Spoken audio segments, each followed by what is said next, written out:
ثالث، انقطع الأنين. فرق الدفاع المدني والإنقاذ لسه مستمرة بعملها مثل امبارح ومثل أول امبارح، لكن الفرق اليوم اللي هو اليوم الثالث انه انقطع الأنين.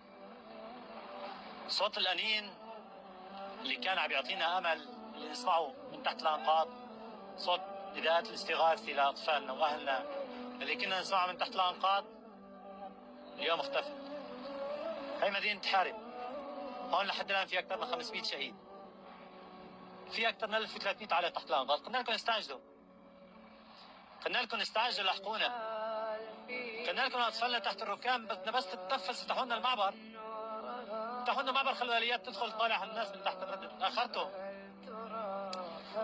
كل الشكر لمصر اللي أرسلت وفد، رغم إنه تأخر، رغم إنه جانا متأخر بس وصل. هلا نحن ايش كرنا في الآليات؟ ما عاد نقول لكم بعتوا شيء، ما عاد بدنا شيء، خلاص. الركام نحن بنشيل الركام، بنطلع شهدائنا على 100 مهلنا، خلاص انقطع النفس. أنفاس الناس اللي كانت عم تستغيث انقطعت للأسف. إلى ديان يوم الدين نمضي، وعند الله تجتمع الخصوم. ما نحن مخاصمينكم، ولكن عند رب العالمين بدنا نوقف نحن وانتم واطفالنا اللي تحت الردم، ويقولوا له يا رب ترى ما ساعدونا. راح توقف الام اللي سمعت صوت ابنها تحت الانقاض وتقول له يا رب هذول تركوا ابني يموت وما ساعدوني. راح يوقف الطفل يقول له يا رب امي ماتت قدامي وما حد ساعدها.